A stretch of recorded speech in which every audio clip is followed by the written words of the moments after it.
Thanks for the introduction. And indeed, my research is on the air quality impacts of aviation. And to do that, we have to think about emissions. And the talk I'm going to give is on whether or not OpenSky might be able to help us with that. So as we all know, aviation seems to be an ever-growing industry. Traffic has more or less doubled in the last 15 years. It is expected to do so again in the next 20. However, that is associated with a number of atmospheric emissions, mostly CO2 and water, but also oxides of nitrogen, sulfur, unburned hydrocarbons, carbon monoxide, and soot. And once those emissions are released into the atmosphere, they have a number of effects. They can affect the radiative balance of the Earth, causing climate change, but also those species, they react chemically in the atmosphere, they photolize, they are transported to different regions. And the end result is that they degrade air quality at the ground level, which then has human health impacts. And aviation is not unique in causing air pollution. However, as I just mentioned, it is a growing contributor. And at the same time, other sectors are reducing their emissions. So it will likely increase the pressure on aviation to reduce its environmental footprint. So it is important to estimate the environmental impacts from aviation. And to do that, we need to estimate its emissions.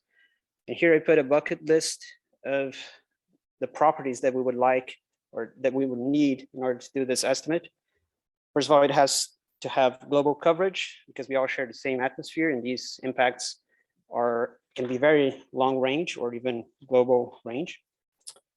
As was just mentioned, roughly 2/3 of the climate impacts of aviation come from the non-CO2 species, and 100% of the air quality impacts as well. So we have to estimate those, not just the CO2 emissions. And the impacts are also very dependent on the local conditions at the emission site. So we need to have a model that is spatially resolved. Because emissions are changing, it needs to be up to date. And because of the relevance to public discourse and policy making, it is particularly important that this be as open and transparent as possible. And we have two basic ways to do that. One is a top-down estimate from the amount of jet fuel used, and the other one is a bottom-up approach where we calculate emissions per flight and then sum those up. That is what we try to do using flights listed in OpenSky. So moving on to the methodology, we first get a list of all flights that happen everywhere in the world. And then we calculate emissions for each combination of origin, destination, aircraft type, both for landing and takeoff and for the cruise portion of flights. Then we multiply that by the times that each combination occurs, and we add all the emissions from all the flights together. Typically, this has been done using flight schedule data provided by companies such as OAG, and we do that using data for 2018. But we also experiment by trying to do the same thing using flights that are recorded by the OpenSky network for 2016 to 2020.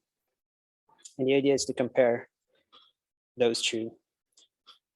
And now going into some of the detail of this, one of the challenges is that not every flight in OpenSky has been assigned an airport at the origin and destination. This has to do with the fact that not always we have tracking at the lower altitudes. So what we do here, because at this step, we are primarily interested in the total amount of emissions, more so than their spatial distribution, we just assign the closest airport, or we extend the trajectory at the end of the recorded trajectory to the nearest airport to include some emissions of those flights that are partially recorded. For the LTO portion of flight, we use a time in mode approach where we consider that the engine stays at a particular thrust level for a particular amount of time. We don't use directly data from trajectory. So this is also an approximation for every flight. For the non-LTO portion, we use the beta aircraft performance model. And here's some of the considerations we make. We apply a constant load factor. So we consider always a fraction of the payload. And then a few mass is estimated based on the range. We simulate flights using a geodesic trajectory for simplicity, and then we apply a lateral inefficiency correction, which is based on literature comparing actual trajectories with great circle distance. And we also apply an average constant wind field. And so from after estimating the fuel burn for both the LTO and the non-LTO portion of flights, we then use the ICAO database that contains emissions properties for engines. And considering the thrust level at each point, the local atmospheric conditions, we then calculate the non-CO2 emissions. Okay, so now I'm gonna show some of the results that we have. So we did this whole process on a monthly basis. We separated the flights per month and calculated the emissions, resulting in a 3D map of emissions for each of those species. And looking at fuel burn, we have here at the top what is essentially the jet fuel sales data from the International Energy Agency. That would be the top-down approach that I mentioned. And in orange in the middle, we have the fuel burn globally per month as calculated using all the flights listed on OEG data. And we come up with 87% of fuel burn compared to the top-down estimate, which is pretty good considering that roughly 10% of fuel burn is expected to be in military aviation, which is not covered here. And crucially, OpenSky results in 46% relative to the top-down approach, which means we are missing roughly half of fuel burn. And we can also see in the graph the decrease in emissions in 2020 due to the COVID-19 pandemic. And this highlights one of the possible advantages of using ADS-B data to this, which is that we can react more quickly and have data on actual flights as opposed to scheduled flights. This is what it looks like on a map. On the left side, we have fuel burn in 2018 as calculated from OAG. On the right, OpenSky. And we can easily see that in areas where OpenSky doesn't have coverage, then we also don't have emissions as expected. And this is one of the limitations. However, when we look at the difference between those two maps in fuel burn, in here we also list the relative difference in fuel burn for all flights departing each region of the world. We see that in places like Africa or Latin America, there is a larger share of fuel burn that we are missing. However, most of the emissions are in the northern hemisphere. And in terms of absolute mass of fuel and emissions, those are still the places where we are missing most of it, at least relative to OEG. Another interesting thing is to look at two red dots here in the US, which correspond to the hubs for FedEx and UPS, which notably are two companies that do not have a deal with OEG for their flight schedule to be released. And this shows another possible advantage of using ADS-B data, that you're not subject to this kind of limitation. And here we have the same plot, but only looking at emissions from domestic flights. We can see a few interesting things. First of all, globally,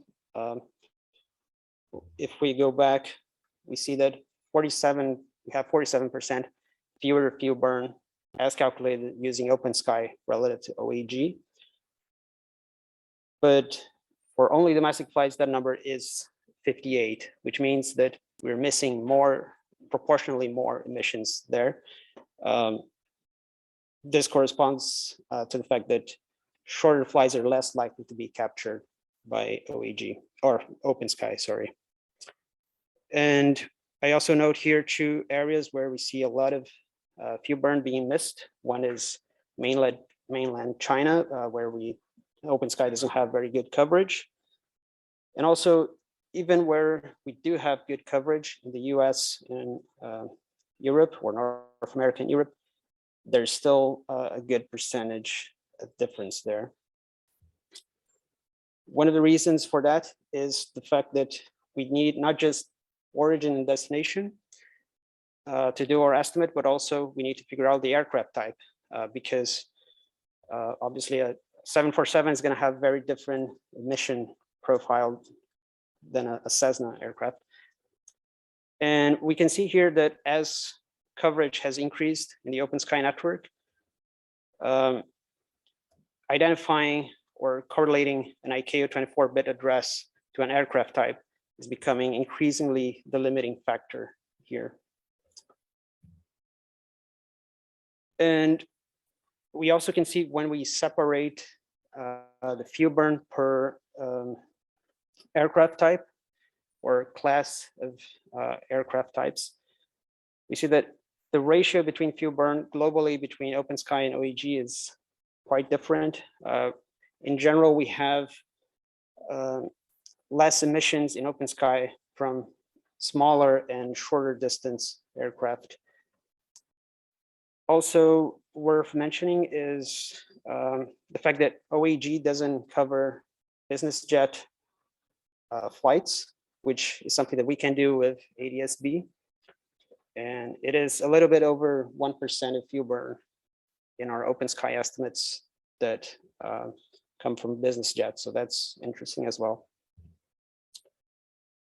And looking at the non-CO2 emissions, we see here a number of things. First of all, comparing OpenSky 2018 with OAG, we can see that they are quite similar, even though the total amount of emissions, as he said, one is almost double the other. The emission indices as defined as the mass of emission divided by the mass of fuel burn is similar as expected because it's still the same engines operating in roughly the same conditions. And the biggest differences occur in 2016 and 2020, given that generally we have shorter flights than the other years. For 2016, because OpenSky has a very limited coverage, so you're only capturing short distance flights. And in 2020, because international flights were reduced, so we end up having lower NOx emission index and higher emission indexes for CO and hydrocarbons, because those emissions occur mostly in the LTO phases of flight.